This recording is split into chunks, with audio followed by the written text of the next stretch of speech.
ये चुनाव में लोग गलत गलत अफवाहें यहाँ पर फैला रहे हैं, इसलिए मैंने यहाँ पे प्रेस दी है। क्या महायुति के सब वोटर ने महायुति के उम्मीदवार को ही वोटिंग करना जरूरी है, इसलिए मैं यहाँ पे आया। अगर गोकुल जीते चुनाव जीत कर आते हैं तो कैसे गोकुल जी के चुनाव जीत के आएंगे? मैंने खुद लोगों को बोला है कि हम ये चुनाव में रुक गए और रुकने के बाद सब लोगों को मैंने खुद बोला है कि महायुति के उम्मीदवार को वोटिंग करो। लेकिन दराटे पर जो मतदार जो है वो मतदाता नाराज है। दराडे पे नाराज है, वो उनका पर्सनल विषय है, किस पे नाराज है, लेकिन अपना उसमें कुछ भी रोल नहीं। गोकुळ गीते अजूनही या ठिकाणी प्रचार करतायत, ते प्रचार थांबवत नाही, पण गेले तुम्ही रोज आमच्या संपर्कात आहे। गेले 8-10 दिवस झाले असतील आम्ही आमचा काम धंदा सोडून कुठेही गेलेलो नाही आणि आमचा त्या निवडणुकीशी आम्ही त्या दिवशीच सांगितलं होतं की आम्ही या निवडणुकीतून थांबतो आहे। मी तर माझी त्याच्यापूर्वी माघार दिलेली होती, त्यामुळे या निवडणुकीशी आमचा कुठेही दूरपर्यंत आम्ही कोणाशी संपर्क केला नाही, काही नाही। या ठिकाणी वेगवेगळ्या ठिकाणाहून लोक बदनाम करताय की अजून कोण करतंय काय माहिती, पण या ठिकाणी नवीन प्रश्न नवीन उत्तरं आमचा या निवडणुकीत कुठेही आमचा संबंध नाही। आम्ही कोणाला सांगितलं पण नाही।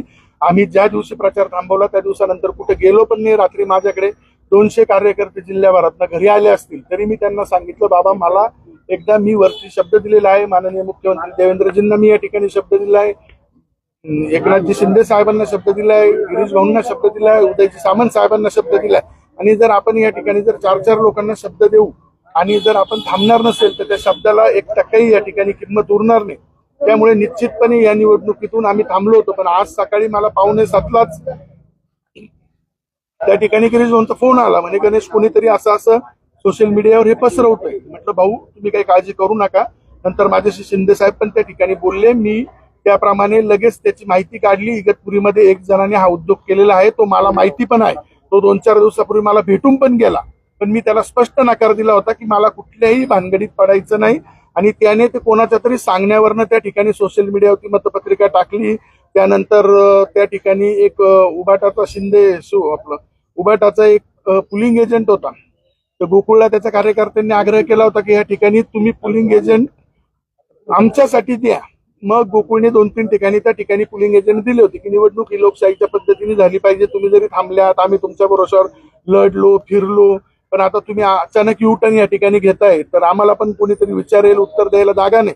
आणि मग त्या ठिकाणी तो दिला, तो पण मी त्या ठिकाणी गोकुळला परत देऊन टाकायला लावला। आणि या ठिकाणी कोणताही गैरसमज नसावा, त्यांनी महायुतीला आपण या ठिकाणी महायुतीचा उमेदवार दिलेला आहे आणि त्याला सर्वांनी मतदान करावं असं मग सर्वांना सांगतो। आमचा या प्रक्रियेशी कुठेही काही संबंध नाही। गणेश भाऊ, आपण शब्द पाळला, पण मतदारांचं म्हणणं असं आहे का दराड्यांनी शब्द पाळला नाही। जे पैसे आम्हाला कबूल केले होते, जो आकडा फोडला होता त्या आकड्याप्रमाणे आमच्यापर्यंत पैसे आले नाही। हे बघा, दराडेंचा आणि माझा या ठिकाणी कुठेही संबंध नाही।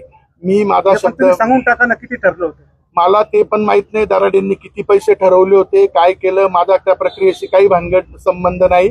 पण मला उगाच याच्यात कोणी ओढू नये आणि मला वरती माझ्या नेत्यांकडे बदनाम करू नये ही माझी सर्वांना विनंती आहे। कारण या ठिकाणी आम्ही जर थांबलोय आणि उगाच आमच्या नावाने म्हणजे एका बाजूला आमचं निवडणुकीचं नुकसान झालं, दुसऱ्या बाजूला म्हणजे आम्ही चालू निवडणूक सोडली का ती माझ्या नेत्याच्या प्रेमापोटी सोडली। माझ्या नेत्याने मला सांगितलं की गणेश आपल्याला या ठिकाणी थांबावं लागेल, युती धर्म पाळावा लागेल, मी निश्चितपणे या ठिकाणी कुठेतरी तुला न्याय देईल, त्यामुळे मी ती चालू निवडणूक थांबवली। आता दराडे आणि तुम्ही जे विचारले ते दराडेंना त्या मतदारांना माहिती, मला नाही माहिती भानगड काय। भाऊ, भाजपकडून व्हीप बजावण्यात आला आहे। शहराध्यक्षांनी इतिहासामध्ये पहिल्यांदा असं झालं की शहराध्यक्षांनी व्हीप दिलेला आहे। शहराध्यक्षाचा व्हीप लागू होत नसताना भाजपची जी भूमिका आहे ती संशयाच्या भोवऱ्यात आहे, शहराध्यक्षांची भूमिका देखील संरक्षण भोवऱ्यात आहे। हे बघा, या ठिकाणी माघारीनंतर 2 फॉर्म राहिले होते, त्यामुळे बॅलेटवर नाव आल्यामुळे कुठलाही पक्ष असो, युती असो, कोणी असो, भारतीय जनता पार्टी असेल, शिवसेना असेल, राष्ट्रवादी असेल, या ठिकाणी पक्षाचं व्हीप बजावणं काही गैर नाही। आणि त्या ठिकाणी त्यांना कुठेतरी वाटत असेल की व्हीप बजावला पाहिजे, त्यामुळे त्यांनी बजावला। गटनेता देत असतो, शहराध्यक्षांनी व्हीप दिलेला आहे। नाही, गटनेता देत असतो किंवा शहर अध्यक्ष देत असतो, तर त्या ठिकाणी गटनेता त्या दिवशी एखाद्या वेळेस नसेल, त्यामुळे शहर अध्यक्षांनी दिला असेल। मग तुम्ही त्या दोघांना विचारलं का नाही की तुम्ही का असं केलं, तुम्ही चूक सुधारून घ्यायला लागत होती। ही नेमकी अफवा कोण पसरवते? काल पण मोठ्या प्रमाणामध्ये तुमची टीम सक्रिय झाली होती, अशा स्वरूपाच्या चर्चा सुरू झालेल्या होत्या, नेमकं कोण आहे याच्या मागे? तुम्ही रोज माझ्या संपर्कात आहात, तुम्ही माझ्या घराच्या शेजारी राहता. मी तुम्हाला कुठे या निवडणुकीत 10 दिवसात सक्रिय दिसलो? माझ्या घरी कोणी आलं, कोणी गेलं, आम्ही कुठेही नाही. पण या ठिकाणी लोक विनाकारण ह्या गोष्टीला वेगळं वळण देत आहे आणि ती वेगळ्या मार्गाने नेत आहे. कारण का की आता इकडे थांबले गोकुळ गीते, गणेश गीते, आम्ही आमच्या नेत्यासाठी थांबलो का की त्यांचा सन्मान व्हायला पाहिजे म्हणून त्या ठिकाणी आपण थांबलो. शिंदे साहेबांनी सांगितलं, देवेंद्रजींनी सांगितलं, गिरीश भाऊंनी सांगितलं, त्यामुळे आपण निवडणुकीत थांबलो. आणि जर त्याचा कोणी गैरफायदा घेत असेल तर असं होता कामा नये. कारण या ठिकाणी हे कोणीतरी करतंय आणि तो माणूस मला पण माहिती आहे. एक तर मी आज इगतपुरीचं तुम्हाला सांगितलं, आता त्याच्याशी उद्या बोलू का बाबा तुझा काय हेतू हे करण्यामागे. आज उगाच निवडणूक खराब करण्यात काही अर्थ नाही. पण तुम्ही याबाबत काही कारवाई करणार, कायदेशीर कारवाई काही करणार का जर खोट्या मतपत्रिका जर अशा सोशल मीडियावर व्हायरल होत असतील? निश्चितपणे या ठिकाणी पाहिजे तर मी 4 वाजे मतदानाची वेळ संपल्यानंतर परत प्रेस घेईल आणि निश्चितपणे हे जे उद्योग ज्यांनी केलाय त्याचं मी पुराव्यानिशी तुम्हाला मी सर्व माहिती या ठिकाणी देईन.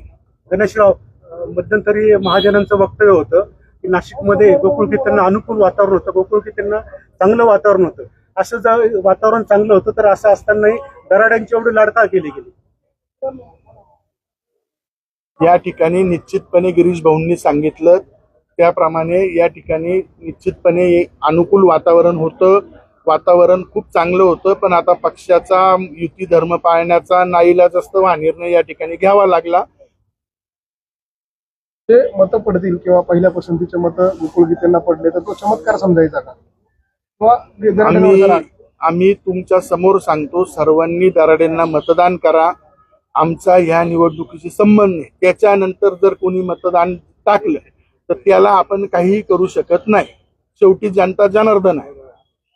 गणेशराव, तुम्ही म्हणाले की दराड्यांना मतं टाका. शरद पवार जेव्हा असं म्हणतो दराडे म्हणजे एखाद्याला मतं टाका, त्याचा अर्थ असा घेतला जातो की त्याला मतं टाकू नका, असा अर्थ घ्यायचा. असा कोणीही कोणताही अर्थ घेऊ नये. मी दराडेंना निश्चितपणे महायुतीच्या सर्व घटकांना या ठिकाणी नम्र निवेदन करतो की दराडेंना मतदान करा. आता परत विचारून तुमचं नाव बॅलेट पेपरवर आहे आणि तुमच्या नावाचंच बॅलेट पेपर सोशल मीडियावर फिरवलं म्हणून तुमची बदनामी होते. अडचणीत आणण्याचा प्रयत्न केला जातो. कोण हे सगळं घडून आणतंय, काय यामागचा कट आहे तुम्हाला असं वाटतं? नाही, याबद्दल मला पुसटशी काही कल्पना नाही. या ठिकाणी मला आपल्या माध्यमातून सकाळी काही फोन आले आणि वरिष्ठांचे गणेश भाऊंना फोन आल्यानंतर ही मला सगळी प्रक्रिया कळाली की त्या ठिकाणी माझ्या नावापुढे पसंती क्रमांक 1चं चिन्ह आकडा टाकून त्या ठिकाणी सोशल मीडियावर मतपत्रिका फिरवली जाते. या ठिकाणी काय आला? नाही, मला गणेश भाऊंना वरिष्ठांनी सांगितले की एक पत्रकार परिषद कलेक्टर ऑफिसला तुम्ही घ्या आणि त्या ठिकाणी भूमिका स्पष्ट करा. ती भाऊंनी केलेली आहे. मला माझी वेगळी भूमिका मांडण्याचं काही कारण नाही. ज्या ठिकाणी गणेश भाऊ जे सांगतील ते मला मान्य आहे.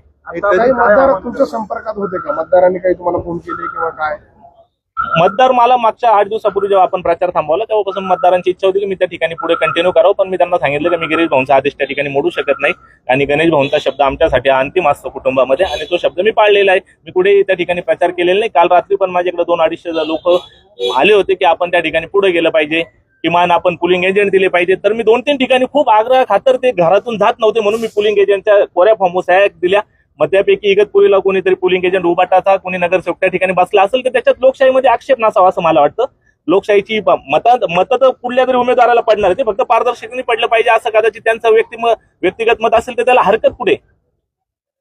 उभाटाने ठरवलेलं आहे का शिंदेना मत नाही ते मत गोकुळ गीतेंना मिळणार का? ते उभ्या महाराष्ट्राला माहिती आहे ना उभाटा आणि शिंदेचं काय चालू आहे ते आता परत कालपासून त्याच्यात अनेक काही घडामोडी घडतात. त्या विषयावर मी बोलू शकत नाही.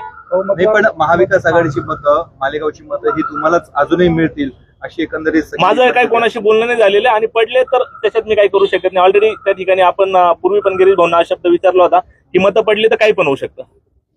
चमत्कार होणार असं एकंदरीत चमत्कार वगैरे लोकशाहीमध्ये असे काही घडत नसता. लोकांनी दिलं तर काही होऊ शकतं. लोकांच्या मनात काही आपण सांगू शकत नाही. काय आव्हान करणार मतदारांना? नाही, मी काय जे गणेश भाऊंनी सांगितलं ते लोकांनी तसं पुढे करावं असं मला वाटतं. दराड्यांना मतदान करा असं आव्हान करणार? नाही, मी माझा प्रचार थांबवलेला आहे. माझी कुठली सोशल मीडियावर त्या ठिकाणी कोणी माझ्या कार्यकर्त्यांनी पोस्ट मतदानाची व्हायरल करून ही थोडी विनंती